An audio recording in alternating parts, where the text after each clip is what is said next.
Hello friends, అందరికీ నమస్కారం. Spiritual astro ఛానల్కి స్వాగతం. ఈరోజు మనం వృషభ రాశి వారికి అదృష్టాన్ని కలిగించే లక్కీ స్టోన్స్ గురించి మనం తెలుసుకోబోతున్నాము. ఇది తెలుసుకునే ముందుగా ఈ ఛానల్ని మీరు కొత్తగా చూస్తున్నట్టయితే ఈ ఛానల్ని సబ్స్క్రైబ్ చేయండి. పక్కనే ఉండే బెల్ ఐకాన్ని కూడా క్లిక్ చేసేయండి. సబ్స్క్రైబ్ చేసిన వారు బెల్ ఐకాన్ని క్లిక్ చేయకపోతే నేను అప్లోడ్ చేసే వీడియోస్ మీకు తరచుగా రాదన్న విషయాన్ని తెలియజేస్తున్నాను. కాబట్టి బెల్ ఐకాన్ని క్లిక్ చేసేయండి. ఇప్పుడు వృషభ రాశి వారికి వచ్చేసి మీ యొక్క రాశ్యాధిపతి శుక్రుడు.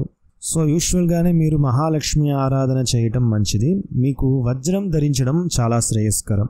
వజ్రం అనేది చాలా ఖరీదుగా ఉంటుంది.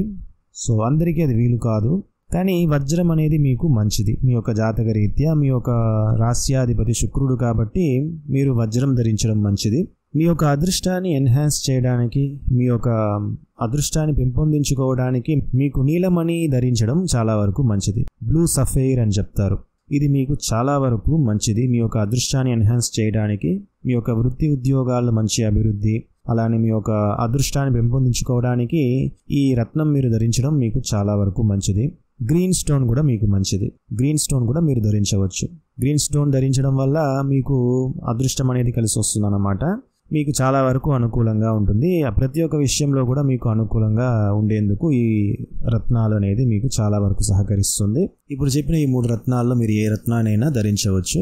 ఏదైనా ఒక రత్నాన్ని ధరించడం శ్రేయస్కరంగా ఉంటుంది. అయితే ఇప్పుడు చెప్పిందంతా కూడా చాలా జనరల్ అయిన ప్రిడిక్షన్. మీ యొక్క జన్మ రాశ్యాధిపతిని అనుసరించి, మీ యొక్క జన్మరాశిని అనుసరించి మనం చెప్పుకున్నాము. మీ యొక్క అదృష్ట రత్నాలు మీ యొక్క జన్మ జాతకాన్ని బట్టి కూడా ఉంటుంది. మీకు ఇప్పుడు చెప్పిన రత్నాలు అనేది మీకు చాలా వరకు సపోర్ట్ చేస్తుంది. అది ఎంతవరకు మీకు అనుకూలంగా ఉందనేది మీ యొక్క జన్మ జాతకం బట్టి ఉంటుందన్నమాట. మీ యొక్క జన్మ జాతకంలో అనుకూలమైన గ్రహస్థితులు, గ్రహాలు ఏవైతే ఉన్నాయో ఆ గ్రహాల యొక్క రత్నాలు ధరించడం వల్ల మీకు చాలా వరకు మేలు జరుగుతుంది. సో అదే మన అదృష్ట రత్నాలు. మీ యొక్క రాశ్యాధిపతిని బేస్ చేసి మనం ప్రిడిక్షన్ అనేది చెప్పాము. ఈ వీడియో మీకు నచ్చినట్టయితే లైక్ చేయండి. మీ ఫ్యామిలీ మెంబర్స్, ఫ్రెండ్స్ అందరికీ షేర్ చేయండి. మర్చిపోకుండా ఈ ఛానల్ని సబ్స్క్రైబ్ చేయండి ఫ్రెండ్స్. ధన్యవాదాలు.